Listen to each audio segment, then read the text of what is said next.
You ever wake up and realize the universe has picked you for a fight you didn't even know you were in? That's how I found myself standing on my own front porch with a county sheriff glowering at me like I was public enemy number one. Badge, shining sun, barely up, coffee still in my hand. You've got 72 hours to tear it all down, or we'll do it for you with a bulldozer. No, please, no, sir. Just cold bureaucratic muscle right to my face. I'm Ryan Sterling, by the way. Divorced broke, but hanging on to my last shred of pride, which happened to be a 1924 Victorian mansion my great-grandfather built with honest-to-God railroad money. Not that monopoly stuff, real cash in calloused hands. 3 years of my life. $127,000 from a marriage that ended up being worth less than the house's foundation. Every penny went into restoring that place. I'm talking permits approved, inspections spotless, not so much as a loose nail out of place.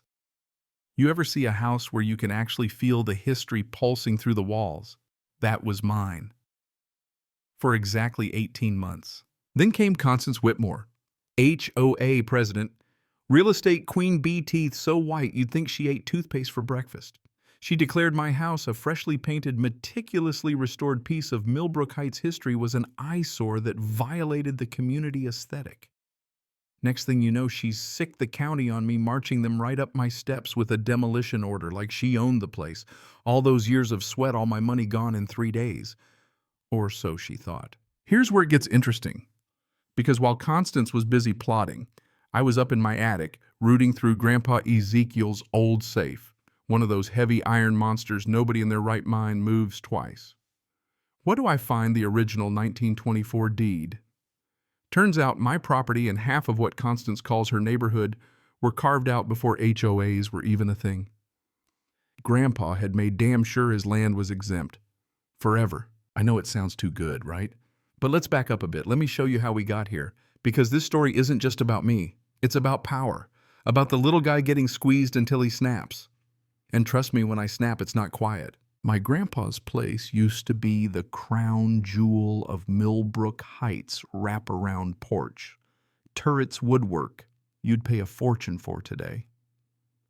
By 2020, though, it looked like every haunted house cliche rolled into one, paint-peeling weeds as high as my hip, and lawyers fighting over every doorknob after Grandpa passed. 4 years empty while my ex-wife walked away with the ranch and half my construction business. I'd drive by after court watching my family's legacy rot from the inside out. Everyone told me I was nuts to buy out my siblings. My brother called it insanity. My sister said midlife crisis, but what did they know? The smell of that place, sawdust, linseed oil, and memories cooked into the beams that was home. I ripped up shag carpet, uncovered original hardwood so smooth it felt like skin, tore down drop ceilings hiding plaster moldings they ought to put in the Smithsonian. Every morning those old radiators clanked awake, filling the house with that steamy, metallic smell. It wasn't just a house anymore, it was a heartbeat. I went full maniac with the details, spent weeks tracking down the right Victorian sage green paint, triple the price, but worth every cent. Inspector Randy Kowalski, a local whose Aunt Ethel lived 3 doors down, signed off with a whistle. They don't build them like this anymore, Ryan. He was right. The old-timers remembered when this was a neighborhood for working families, not real estate flippers and house-hopping yuppies. That piece lasted about a year and a half. Then Constance moved in riding a white Mercedes like a conqueror, her smile sharper than her stilettos. She'd flipped her last house for double, upgraded it with builder-grade garbage, then dumped it on some poor sucker. That's how she rolled: quick deals, quick profits, and a mouthful of opinions about everyone else's property value. Her secret real estate license, just enough knowledge to be dangerous. She oozed into the HOA presidency, promising standards and community, but what she really meant was uniformity. No history, no character. Just beige, beige, and more beige. My first run-in with her, I was sanding porch spindles older than her last Botox injection. She didn't bother introducing herself, just handed me a stack of HOA rules thicker than my wallet, warned me some of my choices needed reconsideration. That night, I sat at my restored kitchen table reading legal nonsense by the light of a 1920s chandelier I'd rewired myself.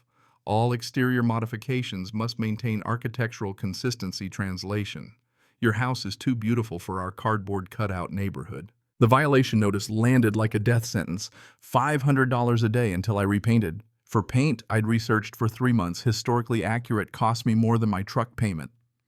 I called the HOA, got her syrupy voicemail, called her cell, got a lecture on the committee voting unanimously.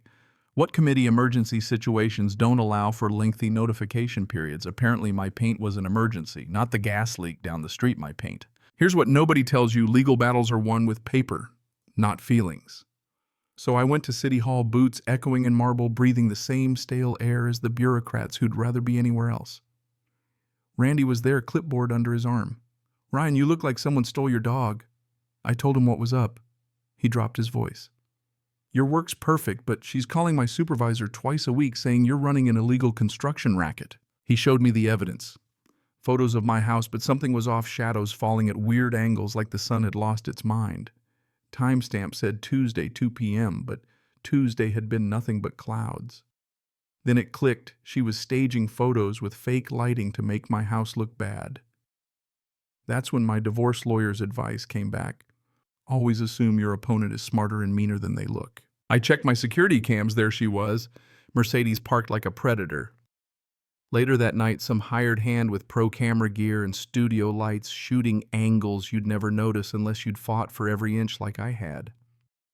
So I gathered it all: her staged photos, my security footage, weather reports, city inspections. Then I called Channel 7's Jennifer Walsh, a bulldog in heels hunting for her next David versus Goliath story. Jennifer and her crew rolled in cameras, catching every detail from the clanking radiators to the violation notices to my criminal paint. The best part, she called Constance for comment. "Mrs. Whitmore, we have proof of photo manipulation in your city complaints. Care to comment?" She hung up after 12 seconds of profanity that would have shocked a sailor. The segment aired Thursday. By Friday, my violation vanished faster than beer at a football party. I thought I'd won. Saturday, the next shot. Excessive noise violation. Power tools at 6:30 a.m., apparently disturbing the peace. Only problem, I was 300 miles away bawling in a college gym as my daughter got her diploma. Hotel receipts, gas station timestamps, 200 witnesses. That's when I stopped playing defense. I spent $47 at the county courthouse copying every HOA violation in the last 2 years. Pattern appeared like a Polaroid developing. Constance didn't just enforce rules. She targeted anyone not making enough money, not driving the right car. Mrs. Patterson, the widow, got cited for a memorial bird bath. A young couple with twins for a swing set identical to 3 others that never got flagged. If you made under 60 grand, you got the hammer. Over, you got a wink. Selective enforcement is the dirty secret nobody teaches in civics, but courts hate it like pineapple on pizza. As I built my case, I got a call. Janet Peterson, an HOA board member. We met at Starbucks. She looked like she was mixing concrete, not coffee. "Constance owns 4 rental properties through an LLC, she whispered. She's been using violations to drive down prices, buying cheap, flipping for profit. She slid me a folder with property records and violation patterns. She's done this 6 times. Always homeowners she's harassed." Suddenly it wasn't just me versus Constance. It was me against a system, a con wrapped in the warm, suffocating blanket of community. Next HOA meeting, I spread that evidence across the table like a winning poker hand. Property records, LLC, filings, targeted violations. For 3 years, you've weaponized this HOA to force people out and flip their homes for profit. The room erupted. Even Mrs. Patterson, whose garden Constance destroyed, stood up shaking with rage. Constance tried to fight back, filed a personal lawsuit, claimed I was a public nuisance, wanted $50,000 for emotional distress. My attorney, Sarah Cole, laughed so hard I thought she'd choke. She just opened her business to legal discovery. We're going to see everything. And boy, did we. Jennifer Walsh and her team dug through everything.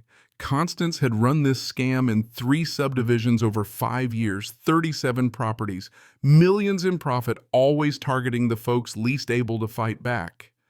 Then Jennifer handed me the smoking gun emails between Constance and her sleazy lawyer, James Jameson. Sterling property is ideal, isolated, significant investment at risk, no support network. Standard harassment should force sale in 12 to 18 months. Projected profit $300,000. You ever have a moment where you realize someone's been treating your life like a game of Monopoly? That was mine. But fate had another surprise Randy called desperate.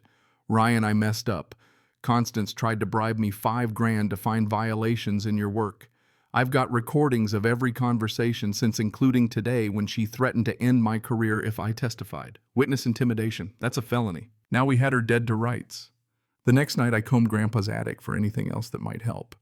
There buried in dust was the 1924 railroad easement.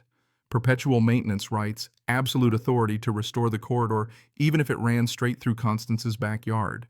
And guess what? Her pool, her deck, her 3-car garage all sat 12 feet inside my easement. Sarah nearly lost it when I called. Ryan, you just found the atomic bomb. She has to choose drop every lawsuit and violation or watch you bulldoze her backyard. I waited. Let her stew, escalate, dig her grave deeper. We coordinated the attack harassment suit, selective enforcement, and the easement. I got Tom Bradley, a crusty old surveyor, to mark every inch. Orange paint legal documents, everything camera ready for the next news cycle. Constance tried character assassination, stuffing mailboxes with flyers calling me a violent addict dragging my business license through the mud. But she included my contractor's license textbook defamation per se. My lawyer salivated at the thought. The community rallied. Even the folks who used to avoid me at block parties showed up to support. Ethel's kitchen became ground zero, the smell of fresh cookies and rebellion mixing in the air. Then came the showdown. Emergency HOA meeting, every chair, full battle lines drawn. I laid out the easement, the survey, the fraud, the recordings. Constance tried one last desperate play, screaming about conspiracies, calling her lawyer, who, as it turned out, had lost his license that very afternoon. She threatened me in front of everyone. I'll destroy your business, your reputation, everything you've built. I told her calmly, Constance, you might want to stop talking. Everything's being recorded. The war was over. She just didn't know it yet. Tuesday morning, the excavator rolled up. Deputy Morrison, the same guy who'd brought me the demolition order, checked the permits, nodded, and let us through. Jennifer Walsh's crew filmed every moment as I restored my family's easement, the excavator's first bite into Constance's pool echoing across the neighborhood like the sound of karma. 6 months later, the pool was gone, replaced by a community trail. Constance, gone too, sold her house for pennies, fighting federal charges, the neighborhood finally breathing easy. I donated the easement, made it public. Kids play where her snobbery once reigned. My house was featured in magazines, my story in court cases statewide. The settlement paid my legal fees, and then some. Best of all, my kids saw their dad stand up for something real. Dad, you're like a folk hero, my daughter said at Sunday dinner. Even Randy's daughter got a scholarship out of it to study civil engineering. I started helping others fight HOA bullies. Turns out, all you need is a little courage, a lot of documentation, and a few good friends. So here's what I learned. Bullies thrive when you're alone, but they crumble when you organize, when you fight smart, and when you refuse to let history die quietly. Some battles are worth every drop of sweat. Now let me ask you, have you ever had a neighbor, a boss, or a bureaucrat like Constance? Someone who thinks process gives them the right to rearrange your whole life. If this story made you think, or if you've got your own HOA nightmare, hit that like button and drop your story below. Sometimes the little guy does win. It just takes a hell of a lot longer than you'd hope. So here's the million-dollar question. Where's the line between protecting a community and just plain old power abuse? When does following the rules become its own form of tyranny? Drop your thoughts below. I want to hear where you stand. Cảm ơn các bạn đã xem video.